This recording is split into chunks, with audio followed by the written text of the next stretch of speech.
This is the AIWA Backtrack AI7012, and high school me wants this very, very much. This thing is enormous, and I can only show you bits of it at a time because it just won't fit in the frame. The Backtrack does it all: AM and FM radio, cassette, CD, TF card slot, USB U-drive, auxiliary input, dual microphone. It's got everything. It has dual 5 1/4 inch woofers and dual 1.2 inch tweeters. When was the last time you saw analog VU meters on a portable device? If you are watching this video, you probably already want this device, and everything I say after this point is not going to talk you out of it. And I don't want to talk you out of it. I love this thing, but it's not perfect. Back in the day, I had a boombox with battery life measured in hours, and I don't expect this to be any different. It requires 8 D-size batteries if you want true portability. Who can afford that? But fortunately, you can also run this off AC power. Look at this nice fold flat handle. It is sturdy, and it has to be because this thing is heavy even without batteries. Another thing I like about this handle is you can have the radio antenna fully extended and it's not going to interfere with the handle at all. I also want to point out that both woofers are ported, so stick this near a wall if you want a little extra oomph. How loud is the AIWA Backtrack? Loud enough, but not that loud. It is 40 watts of power, but these are 4 clean sounding watts, no distortion. I ran this through my bass torture test and it handled it without a care in the world.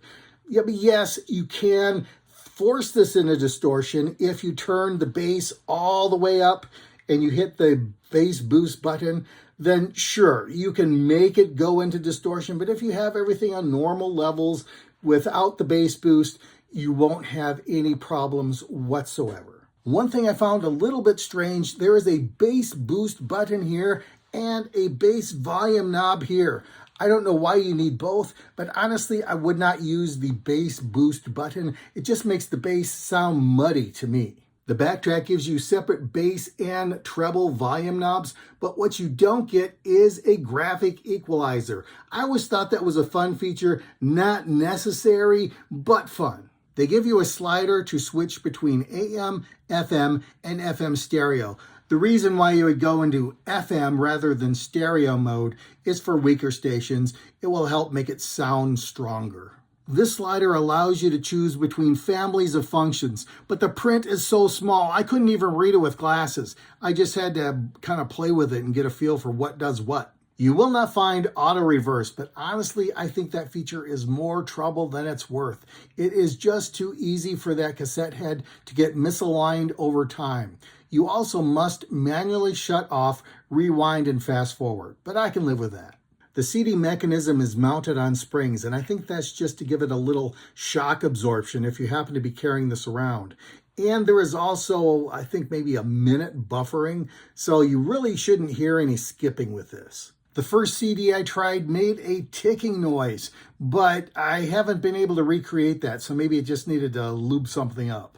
I tried a 256 gigabyte memory stick in this USB slot, and it did take a little while to index, to the point where I thought, am I using this wrong? But no, it just takes a few minutes. You may have noticed that the AIWA Backtrack has 2 microphone jacks, plus volume and echo knobs. And that makes it seem ideal for karaoke, and I tried it.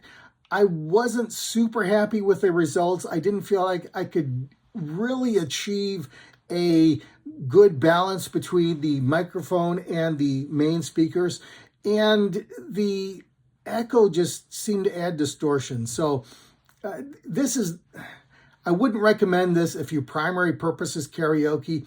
It'll do in a pinch, but there are better systems for that. These buttons allow you to program specific tracks on your CDs or explore folders on your memory sticks and TF cards. But honestly, that's just more complications than I want to deal with in my life, but maybe you want to do that. You can also record to cassette or TF cards. You could make a mixtape.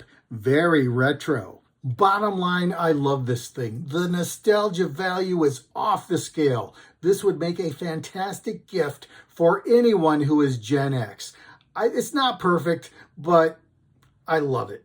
I'm going to give it a 4 out of 5 star rating. Thanks for stopping by.